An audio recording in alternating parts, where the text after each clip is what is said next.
Praise the lord. దేవునికి స్తోత్రం. ప్రభువైన యేసుక్రీస్తు నామం పేరిట మీకు ప్రత్యేక శుభాలు తెలియచేస్తున్నాను. 57వ కీర్తన 2వ చరణంలో దావీదు భక్తుడు ఒక మంచి మాట తెలియచేశాడు. నా కార్యము సఫలము చేయు దేవునికి నేను మొరపెట్టుచున్నాను అని. ఈ 57వ కీర్తన దావీదు శత్రువుల చేత తరుమబడుతున్నప్పుడు, అతనిని సంహరించాలని శత్రువు పరిగెట్టిస్తున్నప్పుడు అరణ్యంలో ఉండి దావీదు ఈ కీర్తన రాస్తున్నాడు. ఈ కీర్తనకు పైన మీరు బైబిల్లో చదవగలిగితే అల్తషేతు రాగము మీద పాడదగినది అని ఉంది. అల్తషేతు అనే మాటకు అర్థం నాశనము చేయవద్దు. దేవునికి దావీదు చేసుకునే మనవి, అయ్యా శత్రువు నన్ను నాశనం చేయాలని, పడగొట్టాలి, పాడు చేయాలని, పతనం చేయాలని కోరుతున్నాడు. నీవు నన్ను నాశనానికి అప్పగించొద్దు. మనుషులు దుర్బుద్ధి కలిగిన వాళ్ళు ఇతరులను పాడు చేయాలని, ఇతరుల పతనాన్ని కోరుకుంటూ పనిచేస్తుంటారు. పేతురు రాసిన మొదటి పత్రిక 5వ అధ్యాయంలో కూడా మీ విరోధి అయిన అపవాది ఎవరిని మృంగుదుమా అని గర్జించు సింహంలాగా తిరుగుతున్నాడని పేతురు తెలియచేశాడు. అపవాది దూతలు మనుషుల పతనాన్ని, నాశనాన్ని కోరుకుంటారు. దేవుడు నాశనం అయిపోతున్న, పడిపోతున్న మనుషులను బాగు చేయాలని కోరుతున్నాడు. లూకాసు వార్త 19వ అధ్యాయం 10వ వాక్యం చదివితే, నశించిన దాన్ని వెదకి రక్షించుటకు ప్రభువైన యేసు లోకానికి వచ్చాడు. ఆయన నశించిపోతున్న మనుషులని బాగు చేయడానికి వచ్చాడే కానీ బాగున్న మనుషుల్ని పాడు చేయడానికి రాలేదు అన్న సంగతి గుర్తుంచుకోవాలి. ఈరోజు మీ జీవితం పాడైపోయిందా? గతంలో మీరు తీసుకున్న తప్పుడు నిర్ణయాలు, మీరు చేసిన స్నేహాలు, మీరు చేసిన పాపపు కార్యాలు, దుష్ట కార్యాలు, భయంకరమైన నీచ కార్యాలను బట్టి బహుశా ప్రస్తుతం మీకు నెమ్మది లేదేమో. ఎవరికీ చెప్పుకోలేని వేదన, అవమానాలు, మానసిక సందిగ్ధతలు, అవమానపు భారం మీలో ఉందేమో. లేదా మీ మనసు మీ మీద తప్పు మోపుతుందేమో. ఇంకా భవిష్యత్తు కనబడట్లేదేమో. ప్రభువుకి అప్పగించుకోగలిగితే, దేవుని సన్నిధిలో మీ జీవితాన్ని, గత జీవితాన్ని, కార్యాలను ప్రభు దగ్గర ఒప్పుకొని సరిచేసుకోగలిగితే నూతన అధ్యాయం ప్రభు ప్రారంభింపజేస్తాడు. మీ జీవితంలో కొత్తగా ఆయన తన చిత్తాన్ని నెరవేర్చడానికి ఇష్టపడతాడు. దావీదు శత్రువు చేత తరుమబడుతున్నప్పుడు చేసే ప్రార్థన చూడండి ఎంత గొప్పగా ఉందో. 57వ కీర్తన మొదటి వచనంలో అంటాడు, ఈ ఆపదలు తొలగు వరకు అయా నీ రెక్కల నీడ నేను ఆశ్రయించున్నాను. వాస్తవానికి యూదులకు ఉన్న ఒక అలవాటు, దేవుణ్ణి కొన్ని జంతువులు, పక్షులతో పోలుస్తుంటారు. ఉదాహరణకు సింహము వంటివాడు దేవుడు అంటారు. సింహము దేవుడు కాదు, సింహము వంటి వాడు. ఎందుకంటే సింహము ఎంత బలమైనదో దేవుడు అలా బలమైనవాడు. దేవుడు పక్షిరాజు వంటి వాడు అంటారు. పక్షిరాజు దేవుడు కాదు, అనగా ఈగల దేవుడు కాదు. పక్షిరాజు ఉన్నత స్థలాల్లో ఎగురుతున్నట్లుగానే దేవుడు ఉన్నతమైన వాడు అని అర్థం. దేవుడు కోడిపెట్ట లాంటి వాడు అంటారు. కోడిపెట్ట తన పిల్లలను బయటికి తీసుకెళ్ళినప్పుడు ఎవరైనా లేదా ఏ రూపంలోనే శత్రువు వచ్చి దాడి చేస్తుంటే తన పిల్లలను తన రెక్కల నీడలో దాస్తుంది. దేవుడు కూడా తన పిల్లలను అలాగే దాచేవాడు గనుక, రెక్కల నీడను దాచేవాడు గనుక దేవుడిని కోడిపెట్టతో వారు పోలుస్తుంటారు. దేవుడు సన్నిధిలో దావీదు ప్రార్థిస్తున్నాడయ్యా నీ రెక్కల నీడను నన్ను దాచుము. కొన్నిసార్లు ఈ మాటలు వింటే మీ జీవితంలో కూడా అనేక వేదనలు, ఆపదలు, శ్రమలు మిమ్మల్ని తరుముతున్నాయి కదా. మనుషుల వలన లేదా మీరు చేసుకున్న తప్పిదాల వలన, మీ చేతులారా చేసిన కొన్ని పనులను బట్టి తరుమబడుతుంటే ఎక్కడికి పరిగెడుతున్నారు? మనుషుల సహాయం కొరకు, మీకు ఆప్తులు దగ్గరగా ఉన్నవాళ్ళు, లేదా మీరు బాగా నమ్ముకున్న మనుషుల్ని వైపు పరిగెడుతున్నారేమో. సామెతల గ్రంథంలో రాయబడి ఉంది, యెహోవా నామము బలమైన దుర్గము, నీతిమంతుడు అందులోనికి పరిగెత్తి సురక్షితంగా ఉంటాడు.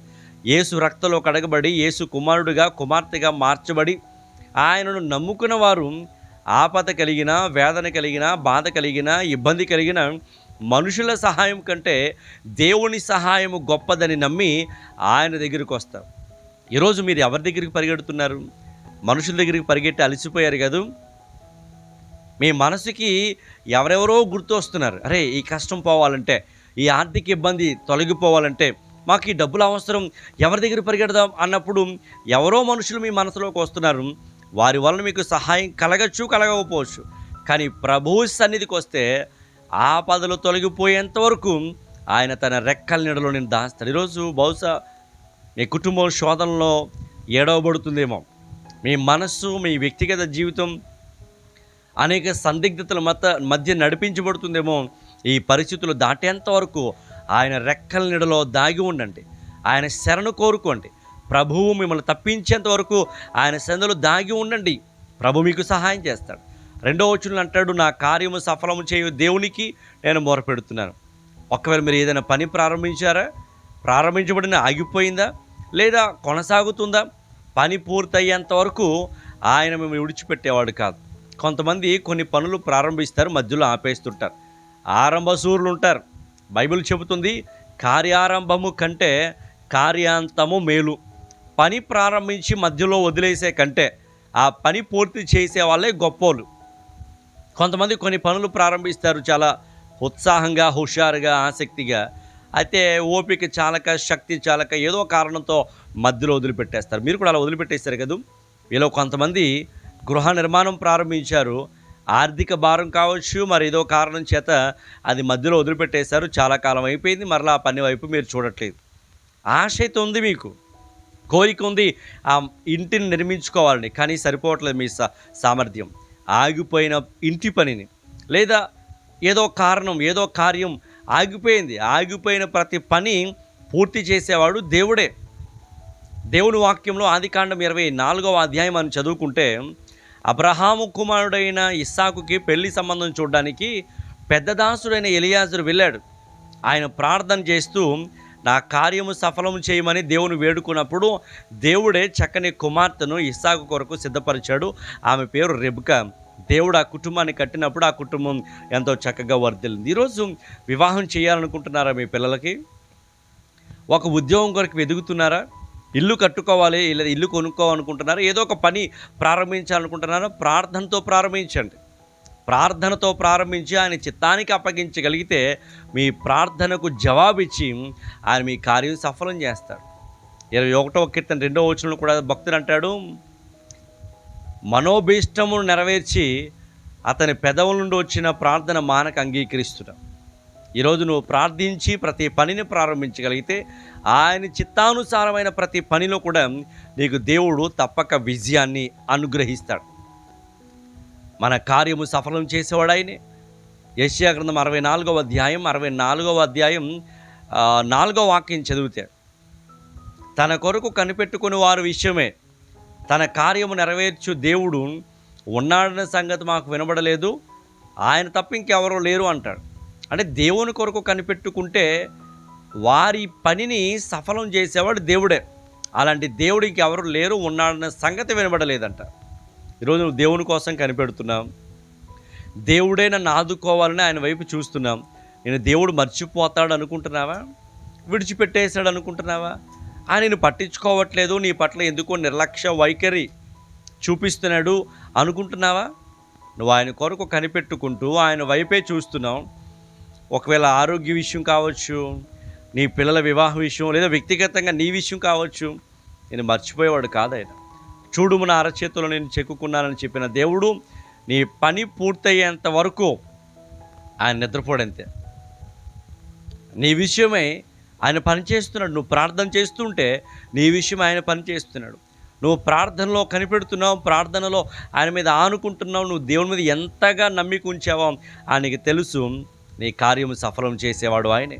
కష్టపడుతున్నావు, ప్రయాసపడుతున్నావు, నీ ఇంటికి దూరంగా అన్ని సుఖాలు, సౌఖ్యాలు, సదుపాయాలు వదులుకొని మానుకొని దేవుని మీద నమ్మికతో చదువుతున్నావు, ప్రాక్టీస్ చేస్తున్నావు, సిద్ధపడుతున్నావు. దేవుడు నీ పని అంతటిని చూస్తున్నాడు ఆయన. ఆదికాండం 39వ అధ్యాయంలో యోసేపు పొతిఫర్ ఇంట్లో ఉన్నప్పుడు ఆయన గురించి రాయబడిన మాట, యోసేపు చేసే ప్రతి పనిని దేవుడు సఫలం చేశాడు. ఈరోజు నీ ప్రయాసను దేవుడు చూస్తున్నాడు, నీ పట్టుదల దేవుడు చూస్తున్నాడు, నీ కష్టం దేవుడు చూస్తున్నాడు, ఆయన మీద ఆనుకున్న నీ మనసును దేవుడు చూస్తున్నాడు. నువ్వు చేసే ప్రతి పనిని సఫలం చేసేవాడు ఆయన. ఈరోజు నమ్మికతో కొనసాగు. ఒకసారి ఓడిపోయావు, ఒకసారి ఫెయిల్ అయిపోయావు, కురింగిపోవద్దు. దేవుడు విజయాన్ని ఇచ్చేంతవరకు ప్రయత్నించే. దావీదు భక్తుడు వలె, అయ్యే ఆపదలు తొలగిపోయేంతవరకు నేను రెక్కల నీడ నేను శరణుజొచ్చి ఉంటాను, నా కార్యం సఫలం చేసేవాడు కాబట్టి నీకు నేను మొరపెడతాను. ఈరోజు మనం ప్రార్థన చేయగలిగితే మన కార్యాలు సఫలం చేసేవాడు ఆయనే.